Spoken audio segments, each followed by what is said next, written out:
It's an exciting time to be graduating from business school as the world shifts around the students that are graduating, the companies that they'd all like to work for, and the educators that are educating them. It's hard to keep up. I think maintaining an open mindset is critical, but also realizing that the shifts that we're seeing, as seismic as they are probably the new normal from a political point of view.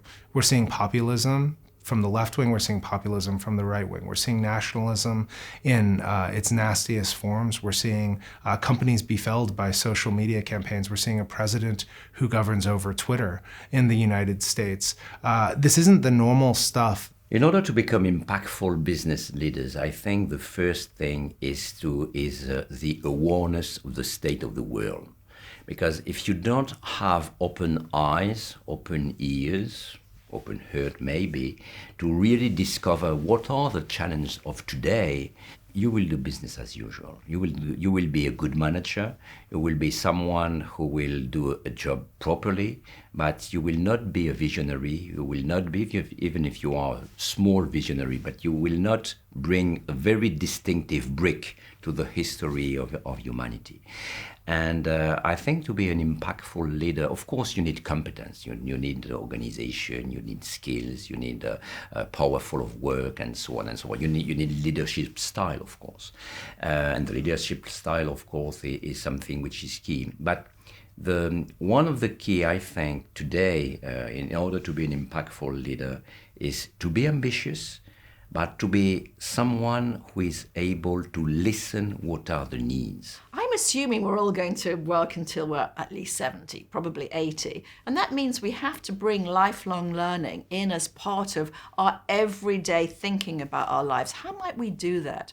Well, part of that's going to be about being prepared to upskill. That might be something you do at work, you take time out at work, but also I think people are going to have to reskill, move into a different type of skill set.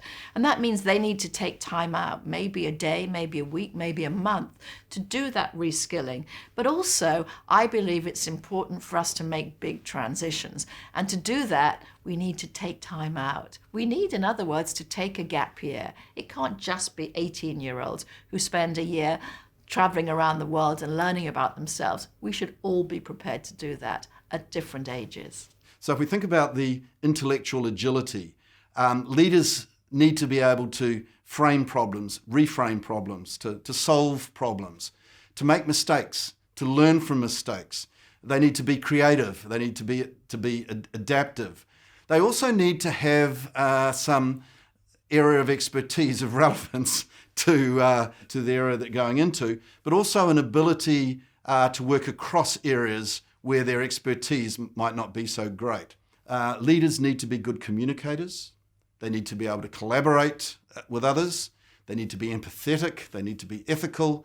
And cross-cultural awareness is critical, and having agility, the ability to work in agile teams. One thing that I find most successful executives are always intensely curious about the world is almost having the aptitude of learning how to learn, regardless of what kind of sector they're in, regardless of what kind of organization they find themselves working within. They are so curious about how do other sector, how do other companies are trying to innovate in their own way, so that they don't no longer only benchmarking with their peer group, but really taking out the best element from innovator out there and selectively incorporating some of the most useful element into the day-to-day operation. So in that regard, I think because everything these days can be easily copied, it's critically important for executives to go beyond their own boundary, to really understanding what are the seismic shifts around the world and how can they innovate not just by copying others, but fundamentally reinvent the way they lead their own businesses.